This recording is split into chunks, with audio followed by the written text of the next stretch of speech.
how do organizations usually try to attract and retain talent? They typically do one of two things. The first thing is they like to tell a story. They tell stories about how great their company is, how wonderful it is, you're going to love it here, right? They always tell these stories. If you go onto the career page of any company website, it's always talking about how amazing it is. But can you imagine for a minute if every company in the world was honest about what it was like to work there? Imagine you go for an interview for a company, and the company has to be honest with you about what it's like to work there. What would they say? They'll probably say things like, well, on the job description, it says you're going to work 30 hours, but really you're going to work like 40 or 50. On our website, it says we have this beautiful office space, but really you're going to be sitting in a box. On our website, it says that we have flexible work programs, but the truth is that if you take advantage of flexible work, people are going to think that you're lazy, so don't do that. And a lot of your managers are going to take credit for your work. Would anybody want to work for that kind of a company? No.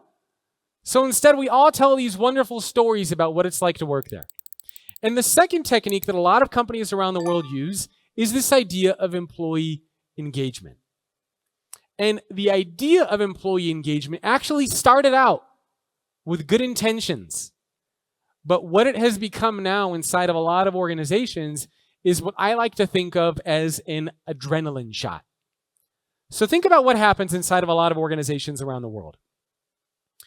On your first day on the job, nobody ever shows up to the company and says, oh my God, this place is terrible.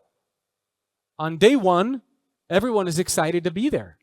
On day one, people want to make an impact. They want to know, where am I going to be working? Who am I going to be working with? Where am I going to be sitting? You are excited to be at the company on day one. And then what starts to happen? Outdated office politics, bureaucracy, hierarchy, and slowly over time, this excitement that you had becomes disengagement. And then the company does their annual employee engagement survey. And they do the survey and they realize that they scored a 62. And they freak out. They panic. And they turn to HR.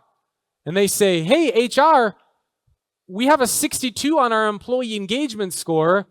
We want that to be a 95. Go fix it. And then the HR team gets together and they start to brainstorm some ideas. And somebody says, oh, I have an idea what we can do. Let's give our employees free food on Monday. Brilliant idea. So we give our employees free food on Monday, and guess what happens? They become a little happier.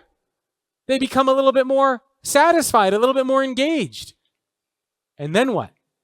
Over time again, bureaucracy, hierarchy, outdated workplace practices, and their engagement goes back down.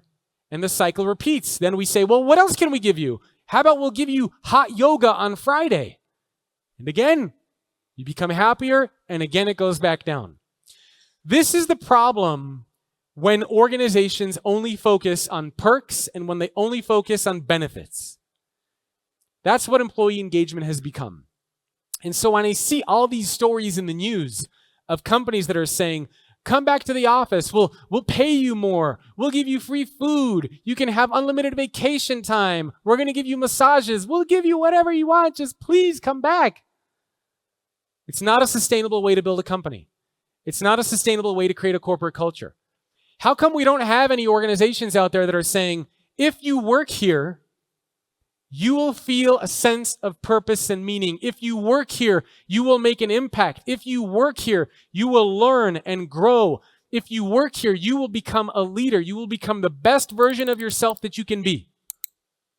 That is a far more attractive proposition than telling employees that you're going to give them free food on Tuesday. And so this is the danger of what is called the hedonic treadmill. The hedonic treadmill basically means that if you just give employees these perks, then what happens is we get used to it.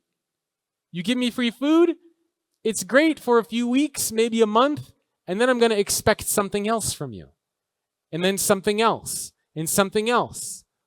And at a certain point, it becomes a not sustainable way to build a business. So what I always tell organizations to do is to get off that hedonic treadmill. Don't just focus on the free food, on the perks, on all the fun, shiny objects that you're giving to your people. Because the reality is just like being on a treadmill, you might be running, but you're not going anywhere. You're not changing the core workplace practices of your organization.